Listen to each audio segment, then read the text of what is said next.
Tonight, President Trump's trade war with China could soon take a toll on Hollywood. Despite that latest act of retaliation from Beijing and continued volatility on Wall Street, the president is insisting the country is on the right track. We're trying to get the world to treat us fairly. This is something that should have been done 25 years ago. And good evening, everyone. Welcome to West Coast Wrap. I'm Alex Savage. Wall Street is coming off another down day amid President Trump's trade war, which is now focused on China. The Dow plunged 1,014 points during the session today, a loss of about 2.5%.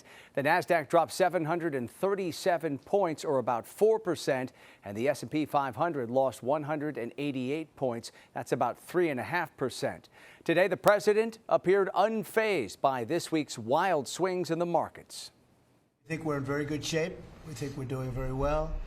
Again, there'll be a transition cost and transition problems, but in the end, it's going to be a beautiful thing.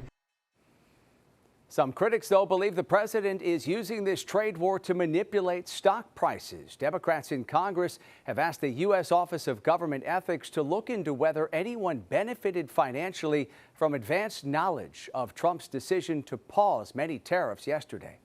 There are several members of Congress who will be aggressively demanding answers and transparency, particularly as it relates to stock purchase decisions that may have occurred over the last few days. And tonight, China's latest act of retaliation in this escalating trade war with the U.S. could take a toll on Hollywood. Today, the China Film Administration announced it's further restricting the number of American films that are shown in China. President Trump didn't appear too bothered by that move when he was asked about it today. I think I've heard of worse things. China is the world's second largest movie market after the U.S. Franchises including Marvel, Fast and Furious, and Avatar have brought in millions of dollars from Chinese audiences. The China Film Administration issued a statement today saying, quote, "The wrong action of the U.S. government to abuse tariffs on China will inevitably further reduce the domestic audience's favorability toward American films. We will follow the market rules, respect the audience's choices, and moderately reduce the number of American films imported." Well, with uncertainty over tariffs and trade continuing to grip Wall Street, retirees and those on the verge of retirement are especially worried about their life savings. Fox 12's Spencer Schatt spoke with financial planners in Oregon about investment risks during these uncertain times. If the stock market's volatility is giving you some anxiety about your own portfolios, portfolio managers want to tell folks that now is not the time to panic. This week, watching the stock market felt more like riding a roller coaster. What are some of the concerns that you've been hearing from your clients? Well, they're fearful. We have had panic phone calls, and a lot of it is more on the tariff side and the uncertainty about that and how it impacts their portfolios. While recent news about investments have been bleak, portfolio managers like Jason Norris are trying to reassure folks by looking at the historical numbers. Over time, over the course of decades, the average decline on any given year for the stock market is about 14%. So we get these decline sell-offs on any given year for a variety of reasons. This graph shows the annual returns of the S&P 500 since 1980. That's the blue bar. And the red diamonds show the largest sell-off dates of stock every year. You see there's very large sell-offs on any given year. A lot of the times, drops like the one we just experienced are accounted for. I go to the plan. Are we on plan? If we are, then I tell them that this is baked into your plan. We prepared for this. We know it's going to happen. This is not new. So if retirement is in your near future, this big drop in the stock market might not mean your plans have to change. Maintaining that long-term perspective and you have to ride the roller coaster a little bit, but in long term it usually pays off. Norris adds investing in the stock market is a long-term game, so he believes most people will be able to ride out this short-term volatility. Reporting in downtown Portland, Spencer Schatt, Fox 12 Oregon. And for the latest updates on President Trump's trade war, you can head to our website. That's westcoastwrap.com. Our online coverage there includes a breakdown of how China may be strategizing further retaliation.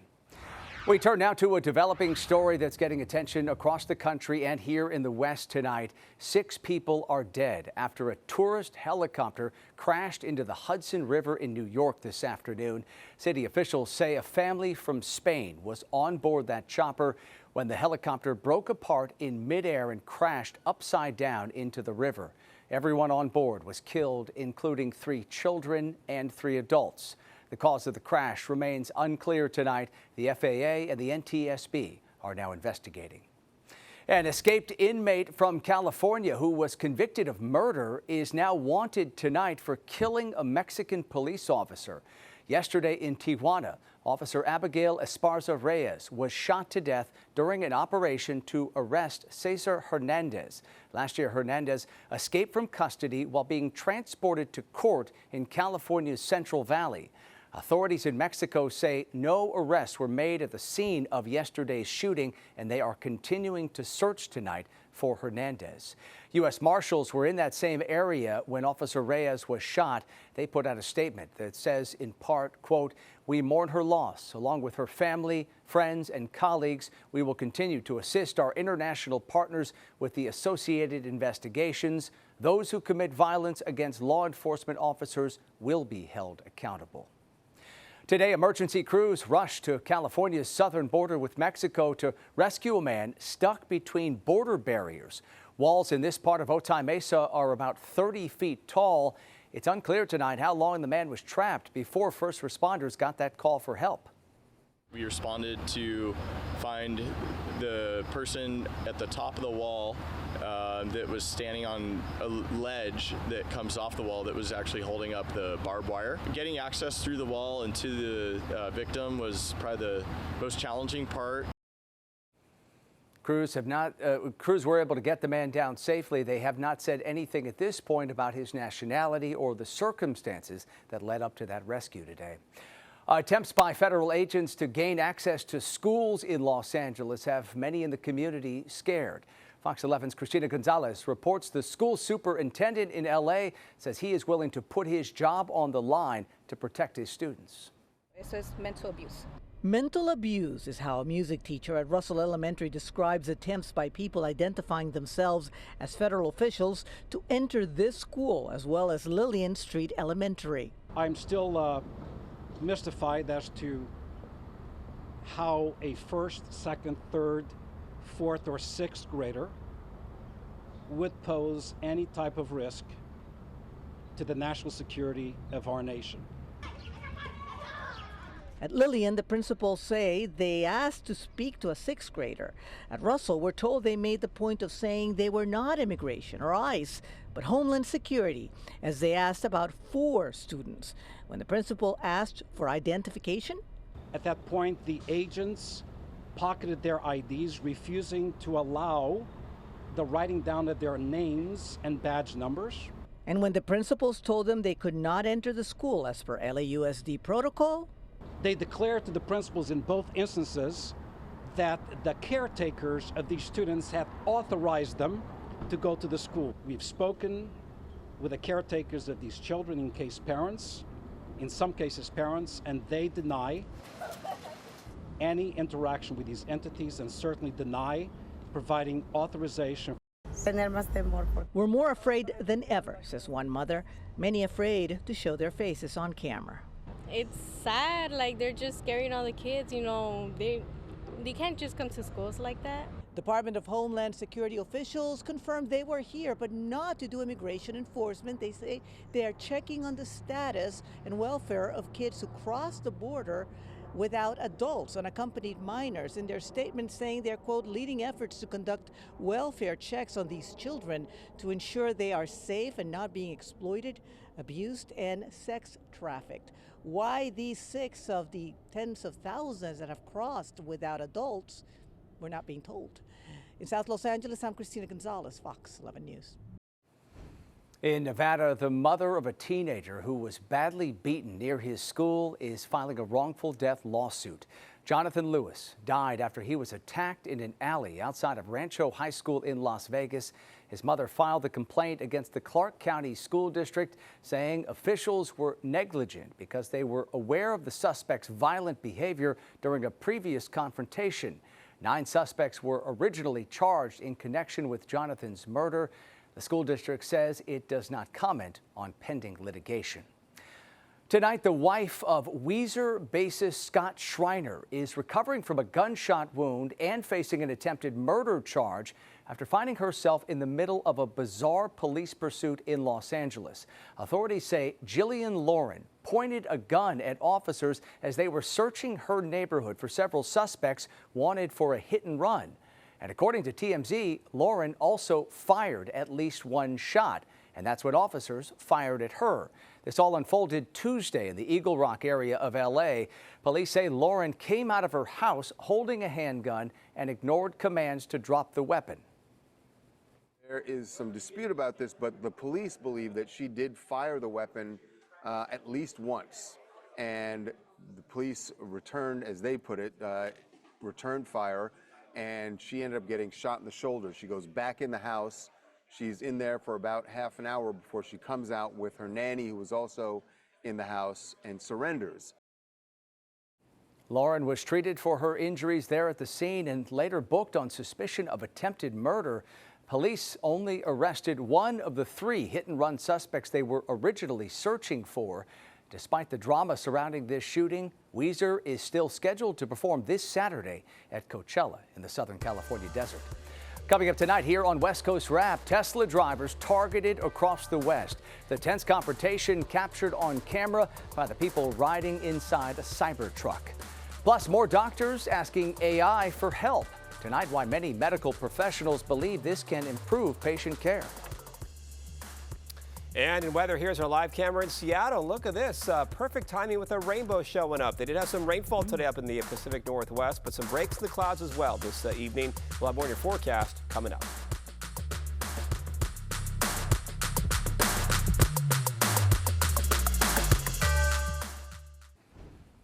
Two men caught on camera destroying rock formations in Nevada are now facing up to a year in prison. Yesterday, a federal jury found the men guilty of destroying government property. This video posted to Instagram shows the men pushing giant rocks over a cliff in the Lake Mead National Recreation Area east of Las Vegas. Park managers say the damage that was done here last year is irreversible. Those men will be sentenced in July. Tesla CEO Elon Musk continues to face backlash over his work with the Trump administration, and many Tesla owners are growing fearful about taking their vehicles out on the roads. From Teslas being firebombed to gunfire aimed at dealerships, we've seen a series of criminal cases across the West. Fox 5's Molly McBride spoke with Tesla owners in Las Vegas. One of them has video of a heated confrontation that happened behind the wheel. Saturday afternoon here in Southern Highlands, a couple tells me a woman swerves toward their Cybertruck while driving, trying to run them into the curb. That's when they start recording. Their video shows a woman flipping off the truck and yelling. And you're black? You know he owned people, right? At one point, even leaning out the window as she continues to drive away. The couple wanted to stay off camera to protect their family's safety. They tell me they've been flipped off in the truck before, but nothing like this. Now they're thinking about selling because they just don't feel safe in the vehicle. And you're black! 2 days later in Henderson, another incident involving a Cybertruck occurs. Monday at about 6:30 in the evening, the Henderson Police Department say they respond to this area in the heart of Water Street for vandalism to a Tesla Cybertruck.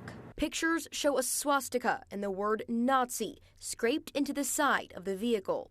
I noticed that there was a Nazi written and a swastika engraved on the side of my Tesla Cybertruck into the wrap, and then it looks pretty deep into the metal as well. I spoke with the truck's owner, Christopher George, who tells me he's no longer sure if he can drive the truck safely around the valley. People have their views about Elon Musk right now, but he's already been paid for the vehicle. So, like, yeah, he doesn't really own it. I own it. For now, George says the truck will sit in his garage until he can pay to get it fixed. It just sucks, like, I work hard for my money. Obviously, like, it's not a cheap vehicle. Molly McBride, Fox 5 News, local, Las Vegas. Washington-based outdoor gear company REI is apologizing after the previous CEO signed a letter endorsing Doug Burgum as Secretary of the Interior for the Trump administration.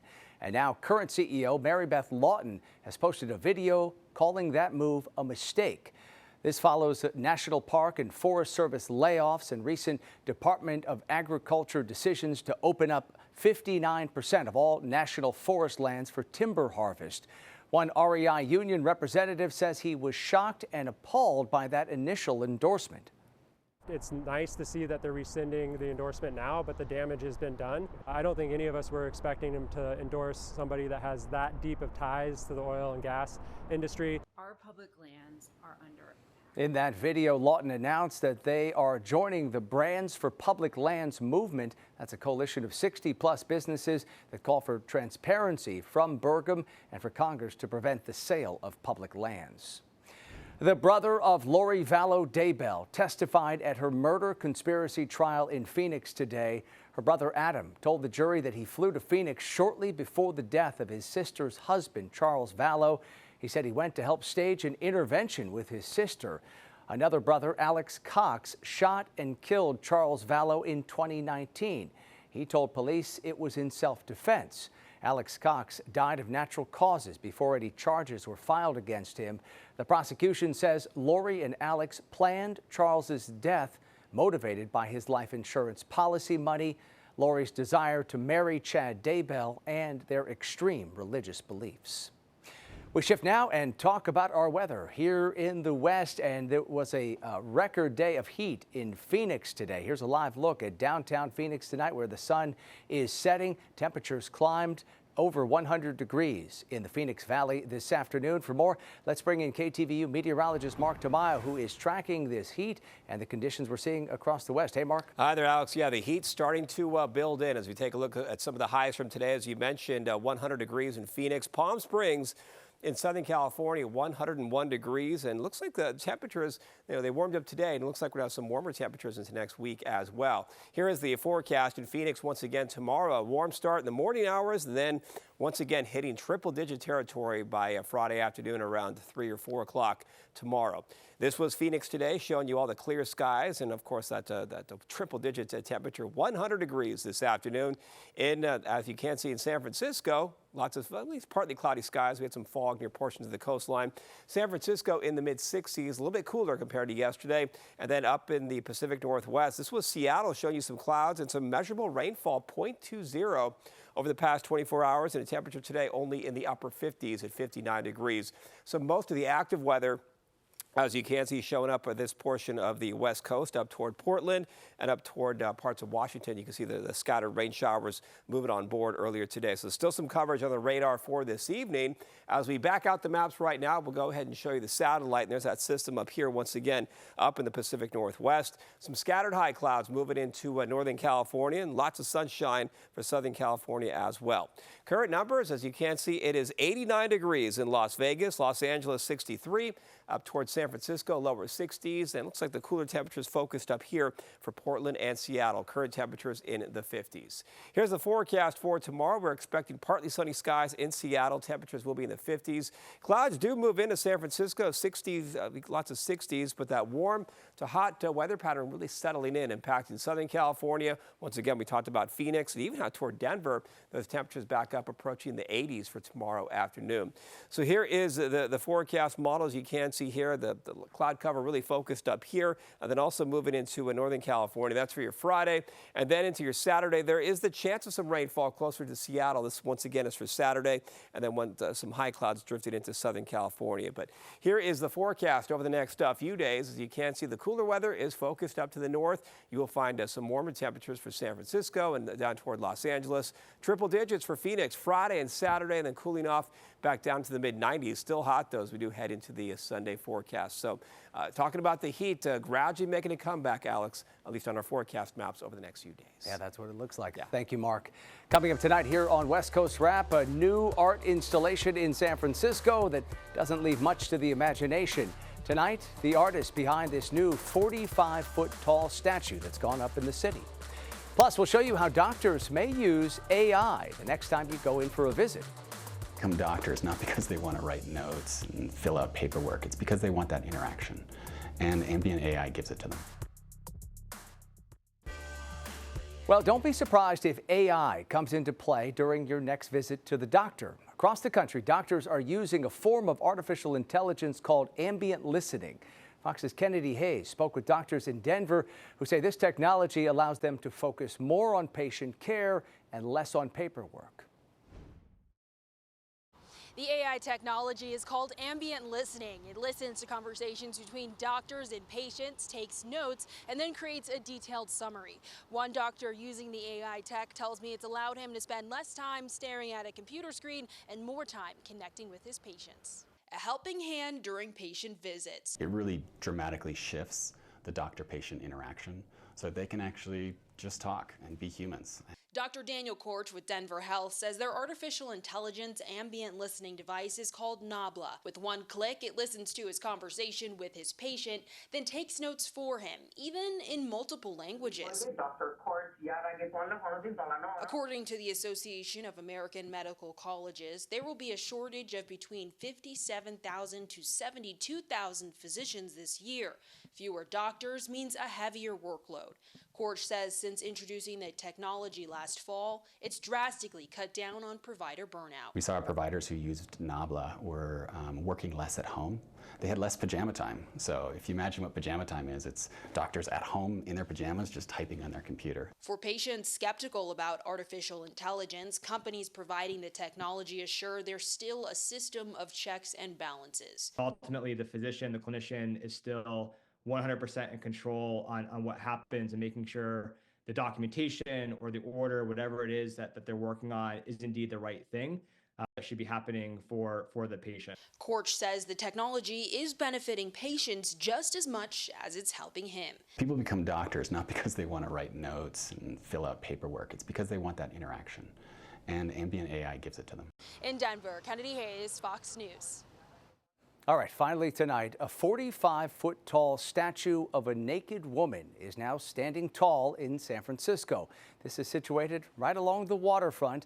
16 internal motors allow the statue's chest to move, and at night it glows. The artist Marco Cochran says the statue symbolizes feminine strength, presence, and liberation, and it sends the message that women's bodies should not always be sexualized. All right, that does it for West Coast Wrap tonight. We appreciate you watching. And a quick reminder before we head out here that you can stay up to date on all the big stories we're covering across the West Coast by heading to our website, westcoastwrap.com. And remember to stream all of our shows on your smart TV by downloading the free Fox Local app. We leave you with this beautiful shot of the sunset over the San Francisco Bay. Have a great night.